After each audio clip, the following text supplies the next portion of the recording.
Hello guys, स्वागत है आप सबका। तो आज हम लेकर आए हैं जीआईसी हाउसिंग फाइनेंस। इसके ऊपर अपनी नज़र बना के रखें, वॉच लिस्ट में अपनी रख लीजिए। अभी इसका प्राइस अगर देखें तो ये कल का अभी अपडेट नहीं हुआ है, आज इसके अंदर थोड़ा सा करेक्शन है 5 रुपये के आसपास का, और 168 रुपीज़ के आसपास है।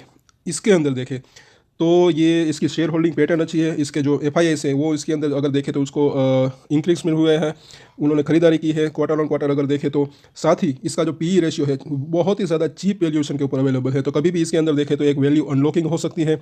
और अभी अगर देखें तो ये अपने सपोर्ट के नज़दीक है, तो ये शॉर्ट टर्म में भी अच्छा खासा इसके अंदर एक ट्रेड बन सकता है, और लॉन्ग टर्म के लिए ये काफ़ी बेहतर एक इन्वेस्टमेंट का आइडिया हो सकता है, और ये एक मल्टीपेकर रिटर्न दे सकता है। तो बिल्कुल वीडियो के अंदर सबसे पहले तो आप पूरा वीडियो देखें, बने रहे। और यहाँ पर हम वीडियो की शुरुआत करते हैं। चलिए यहाँ अगर देखें तो इसका मार्केट कैप 936 करोड़ के आसपास है। इसका अगर बुक वैल्यू अगर देखें तो बुक वैल्यू से काफ़ी ज़्यादा कम, ये 300 रुपये की बुक वैल्यू है इसके, तकरीबन तकरीबन आधा अपने बुक वैल्यू से है।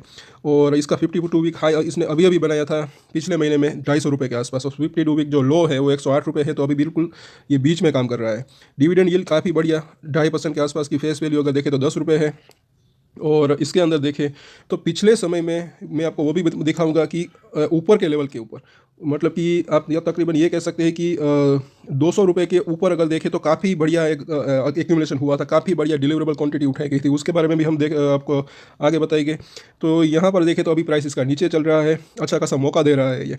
इसके क्वार्टर ऑन क्वार्टर रिजल्ट सबसे पहले देख लेते हैं। यहाँ पर देखें तो पिछले दिसंबर से इस दिसंबर में देखें तो रेवेन्यू के अंदर थोड़ी सी गिरावट रही, या फिर आप थोड़ी सी गिरावट है, फ्लैट कह सकते हैं। प्रॉफिट के अंदर भी थोड़ी सी गिरावट आप देख सकते हैं, लेकिन जो इसका ईपीएस है वो अगर देखें तो अभी भी 12 रुपये के आसपास है। तो अगर 4 महीना का, पूरे साल का अगर हम ईपीएस अगर कैलकुलेट करें, एक अनुमान लगाए, तो ये तकरीबन तकरीबन मुझे ऐसा लग रहा है कि 40 रुपये के आसपास आ सकता है। और आने वाले समय में, आने वाले साल के अंदर ये तकरीबन तकरीबन 45 से 50 रुपये तक का ईपीएस भी आ सकता है।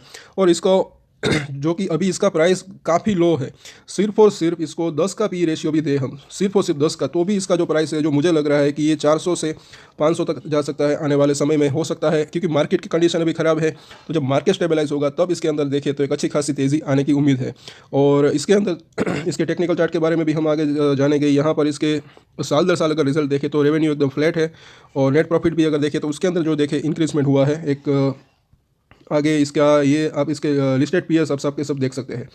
इस जीआईसी हाउसिंग फाइनेंस सबसे सस्ता शेयर अभी पी रेशियो के मुकाबले अगर आप देखें तो, जैसे कि एचडीएफसी हो गया, एलआईसी हाउसिंग फाइनेंस जो कि एक गवर्नमेंट कंपनी है, वो भी अगर देखें तो 7 के पी के ऊपर कभी काम कर रहा है। अगर ये 7 के पी के ऊपर भी काम करे तो भी इसका जो प्राइस है तकरीबन तकरीबन अगर देखें तो 300 रुपये तक जाने की पूरी पूरी संभावना यहाँ पर लग रही है। तो यहाँ से ये ऑलमोस्ट डबल हो सकता है। अगर 7 का पी रेशियो दे तो, 10 का पी रेशियो दे तो उससे ऊपर भी ये जा सकता है। और जैसे कि यहाँ पर अगर देखें हम आगे, यहाँ पर देखते हैं कि इसकी शेयर होल्डिंग पैटर्न अगर देखें तो वो काफ़ी बढ़िया। यहाँ पर देखें तो प्रमोटर के पास अच्छी खासी होल्डिंग है, और ये लगातार एक कंटिन्यू बनी हुई है प्रमोटर होल्डिंग। ऐसा नहीं है कि इसके अंदर कुछ डिक्रीजमेंट हुआ है।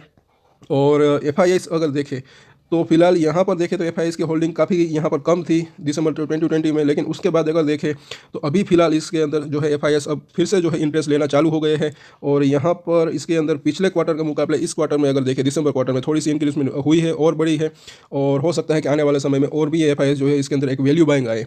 और डी का भी अगर अगर देखें तो अच्छा खासा इसके अंदर एक्सपोजर है, 6% 6.5% के आसपास का। पब्लिक होल्डिंग अगर देखें तो 48% के आसपास।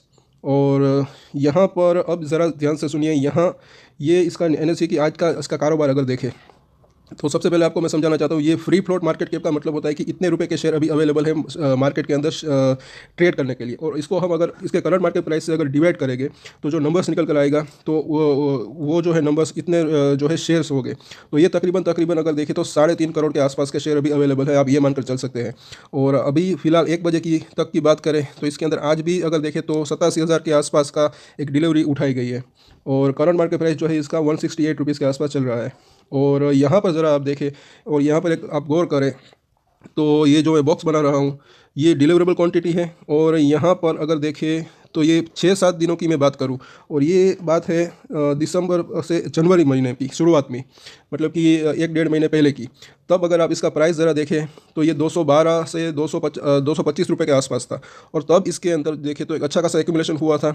अगर 3.5 करोड़ शेयर अवेलेबल है मार्केट के अंदर ट्रेड करने के लिए, उसके अंदर देखें तो ये 7.5 करोड़ शेयर, उसके बाद 7.5 लाख, उसके बाद 11.5 लाख, इतनी ज़्यादा डिलीवरी उठ रही थी। उसके बाद फिर से अगर देखें तो 8 लाख, उसके बाद 4 लाख, उसके बाद 3 लाख, और उसके बाद 4.5 लाख। तो तकरीबन तकरीबन 30 से 35 लाख के आसपास की जो है डिलीवरेबल क्वांटिटी यहाँ पर मतलब कि उठाई गई है। और आप ये मानकर चल सकते हैं कि ये 10% के आसपास का नंबर्स इसको आप दे सकते हैं। तो 10% के आसपास की डिलीवरी यहाँ पर ऑलरेडी उठ चुकी है। आप ये मान, और या थोड़ा सा मैं जूम कर लूँ ताकि आपको जो है यहाँ पर ठीक से दिखाई दे। ये इसी के आसपास के बॉक्स की मैं बात कर रहा था, ये डिलीवरेबल क्वांटिटी है। तो इसके अंदर देखें तो ऊपर के लेवल के ऊपर अच्छा खासा एक्यूमुलेशन हुआ है। जो भी बड़ा इन्वेस्टर हो गए कुछ ना कुछ इसके अंदर जो है एक वैल्यू बाइंग यहाँ पर देखी होगी। और अब इसके चार्ट के ऊपर चर्चा कर लेते हैं। तो सबसे पहले इसका डेली चार्ट देख लेते हैं। तो इसके अंदर देखें तो इसका RSI मैं देखना चाहूँगा, तो ये है 35 के आसपास, ओवरसोल्ड के करीब है। जब ये 30 से नीचे आ जाता है तब इसको ओवरसोल्ड कहते हैं। तो अभी ये ओवरसोल्ड नहीं हुआ है, लेकिन इसके अंदर हो सकता है कि आने वाले दिनों के अंदर थोड़ा सा करेक्शन और देखने को मिले।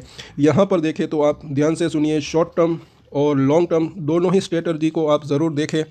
सीधा सीधा आप एक साथ इन्वेस्टमेंट ना करें, मैं हमेशा कहता हूं। और मैं बार बार, जो लोग मेरे रेगुलर व्यूअर्स हैं वो जानते हैं, हमेशा मैं यही कहता हूं क्योंकि मार्केट, मुझे कई दिनों से ऐसा लग रहा था कि एक मार्केट के अंदर एक करेक्शन आ सकता है, मार्केट ऊपर टिक नहीं रहा है। कहीं ना कहीं या तो आप कंसोलिडेशन कह लीजिए या फिर थोड़ा सा करेक्शन कह लीजिए। बहुत ज़्यादा भयंकर मंदी नहीं, लेकिन करेक्शन ज़रूर आ सकता है पूरे मार्केट के अंदर। तो उस हिसाब से अच्छे अच्छे शेयर जो है वो भी इसके अंदर अगर देखें तो पिट जाएंगे। जैसे कि यहाँ पर आप देख सकते हैं कि ये 250 रुपये के आसपास का एक हाई बनाकर इसके अंदर एक करेक्शन आया था। और यहाँ पर अगर देखें तो ये भी इसका डेली चार्ट ही है। और इसके अंदर देखें तो इसका 200 दिनों का जो मूविंग एवरेज है वो 162 रुपीज़ के आसपास है। और प्रीवियस अगर देखें तो इसी के आसपास इसने एक यहाँ पर एक इसने सपोर्ट लेकर ये थोड़ा सा ऊपर निकला था। और इसका 21 दिनों का जो मूविंग एवरेज है 181 रुपये है। उससे अभी ये नीचे काम कर रहा है फिलहाल। और गजब का इसके अंदर एक करेक्शन ऑलरेडी आ चुका है। पहले तेज़ी आई और अब इसके अंदर करेक्शन आया। इसका एक रीज़न और है क्योंकि ये हाउसिंग फाइनेंस कंपनी है। तो करेक्शन आने का एक रीज़न और भी है कि आने वाले समय में इसके प्रॉफिट के ऊपर और मार्जिन के ऊपर थोड़ा सा दबाव भी देखने को मिल सकता है, क्योंकि इंटरेस्ट रेट जैसे कि RBI ने और ग्लोबल मार्केट के अंदर जो हाई हो रहे हैं उस वजह से ऐसी कंपनी, फाइनेंस कंपनी के जो है उसके मार्जिन के ऊपर, इसके प्रॉफिट के ऊपर थोड़ा सा प्रेशर बन सकता है, रह सकता है। लेकिन ये अगर देखें तो एक टेम्पररी पेन होगा 6 महीने से 9 महीने तक का। उसके बाद देखें तो वापस से जो ब्याज दरें नीचे आना शुरू हो जाएगी, तो वापस से इसके जो है प्रॉफिट और अर्निंग ग्रोथ इसके अंदर देखने को मिल सकती है। और अब इसका वीकली चार्ट भी ज़रा देख लेते हैं। यहाँ पर अगर देखें तो सबसे पहले तो इसका सपोर्ट, इसका जो 200 दिनों का मूविंग एवरेज है ये आप नोट करते जाए 162 रुपीज़ है। 200 वीक का अगर मूविंग एवरेज देखें तो 166 रुपीज़ है। तो ये जो इसी अभी ये लेवल के ऊपर अभी ये खड़ा है, सपोर्ट के आसपास ही खड़ा है। ये दोनों ही अगर लेवल देखें तो काफ़ी मजबूत सपोर्ट है अगर टेक्निकली चार्ट के ऊपर देखें तो। और अब इसका मंथली चार्ट भी ज़रा हम देख लेते हैं। तो ये इसका मंथली चार्ट है, काफ़ी लॉन्ग टर्म चार्ट है। इसके अंदर इसका 200 महीने का अगर मूविंग एवरेज देखें तो वो भी अगर देखें तो 154 रुपीज़ है। 21 महीनों का मूविंग एवरेज देखें तो वो भी 154 रुपीज़ है। तो ये भी एक अच्छा खासा सपोर्ट माना जाएगा।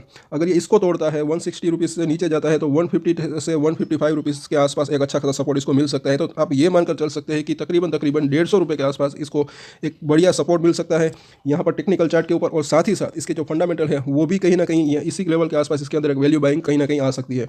और इसका चार्ट अगर हम देखें तो आप क्लियरली देख सकते हैं कि एक थोड़ी सी डबल बॉटम की सिचुएशन जो है यहाँ पर बनती हुई दिख रही है। एक W शेप जो पैटर्न है लॉन्ग टर्म चार्ट के ऊपर वो भी देखने को मिल रही है। फिलहाल अभी देखें तो यहाँ पर प्रॉफिट बुकिंग हो रही है 2 महीने की अगर मैं बात करूँ। और यहाँ पर अगर देखें तो इसने जो कोविड टाइम में जो लो बनाया था वो भी मैं आपको बता दूँ, 55 रुपीज़ के आसपास का लो था। और इस साल का अगर लो देखें तो यहाँ पर देखें तो जैसे कि हमने देखा कि 108 से 113 रुपये के आसपास का इसने लो बनाया था। और ये मंथली चार्ट मैंने ये लंबा चार्ट लगाया है क्योंकि यहाँ पर मैं आपको दिखाना चाहता था कि 2017 के ऊपर अगर देखें तो इसका प्राइस जो है 600 प्लस था। 600 रुपये के ऊपर ये शेयर ने जो है एक हाई बनाया था। और उसके बाद देखें तो इसके अंदर एक करेक्शन आया था। लेकिन यहाँ पर अगर आप गौर से देखें तो अच्छा खासा एक्यूमुलेशन ऑलरेडी हो चुका है कोविड के बाद। वॉल्यूम ज़रा देखिए। इसके बाद अगर देखें तो अब आने वाले समय में फिर से इसके अंदर एक तेज़ी आने की पूरी संभावना लग रही है।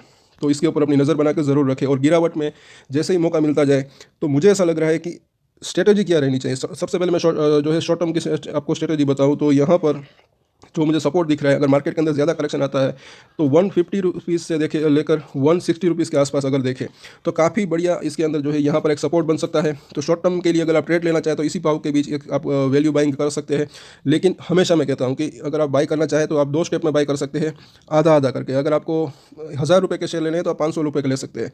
ऐसे इससे अगर बाई चांस ये थोड़ा सा और नीचे आता है, मतलब कि 140 से 150 के करीब, तब भी आप अगर देखें तो आधा, तब आप इसके अंदर बाइंग कर सकते हैं। ऊपर में मुझे ऐसा लग रहा है ये 5 से 10% एक शॉर्ट टर्म में ही दे सकता है इसका जो है रिटर्न। और अगर मैं लॉन्ग टर्म की बात करूं तो लॉन्ग टर्म में भी अगर आप इसके अंदर बाइंग करने की शुरुआत करना चाहते हैं तो 155 रुपीज़ के आसपास जहाँ भी एक अच्छा खासा सपोर्ट है वहीं से आप शुरुआत कर सकते हैं। और एक साथ बाइंग ना करें, अगर आप बाय करना चाहते हैं तो भी आप एक साथ बाय ना करें बल्कि स्टेगर्ड वे में बाइंग कर सकते हैं, थोड़ा थोड़ा करके। एक तो 155 रुपीज़ के आसपास, उसके बाद देखिए तो 140 अगर ये नीचे आता है तो, और उसके बाद देखें तो 120 रुपीज़ के आसपास। 120 जो है एक अच्छा खासा बढ़िया सपोर्ट इसके लिए बन सकता है। और आप अपने हिसाब से अपना सूटेबल स्टॉप लॉस भी रख सकते हैं। अगर आप शॉर्ट टर्म के लिए बाइंग करते हैं तो 140 रुपीज़ के आसपास का एक स्टॉप लॉस ज़रूर रखें। जैसे कि मैंने बताया 2 स्टॉप में अगर आप बाइंग करते हैं, तो अगर लॉन्ग टर्म में बाइंग करते हैं तो 120 रुपये, सॉरी 120 नहीं, मतलब 115 रुपये के आसपास का स्टॉप लॉस रखकर आप काम कर सकते हैं। बाकी मर्ज़ी आपकी है, मैं हमेशा कहता हूँ कि स्टॉप लॉस लेकर ही काम करें और इसके ऊपर अपनी आप खुद की भी थोड़ी सी रिसर्च करें। मुझे ये कंपनी काफ़ी बढ़िया लग रही है। लॉन्ग टर्म में अगर देखें तो मेरा टारगेट, अगर इसको देखें एक साल से 2 साल के अंदर 400 से 500 रुपये तक ये जा सकता है, मल्टीबैगर रिटर्न दे सकता है। जैसे ही मार्केट स्टेबल होगा तो इसके अंदर देखें तो इसके फाइनेंशियल कंडीशन के अंदर इंप्रूवमेंट आ सकता है। तो आज के वीडियो में इतना ही फ्रेंड्स। अगर आपको ये वीडियो अच्छा लगा तो इसको लाइक करें, शेयर करें और मेरे चैनल को ऐसे ही वीडियोस के लिए सब्सक्राइब कर ले। आपका कुछ सवाल है तो मुझे नीचे कमेंट कर पूछ सकते हैं। और एक स्टैंडर्ड डिस्क्लेमर जो कि मैं हमेशा देता हूँ, आप कोई भी ट्रेड ले उससे पहले अपनी रिसर्च करें, अपने फाइनेंशियल एडवाइजर की सलाह ले, उसके बाद ही कोई डिसीजन ले। और डिसीजन ले तो उसकी जिम्मेदारी मैच्योरिटी के साथ खुद ही ले। ये वीडियो मैंने एजुकेशन पर्पस के लिए बनाया है, मेरी तरफ से कोई भी बाय या सेल की रिकमेंडेशन नहीं है। Thank you.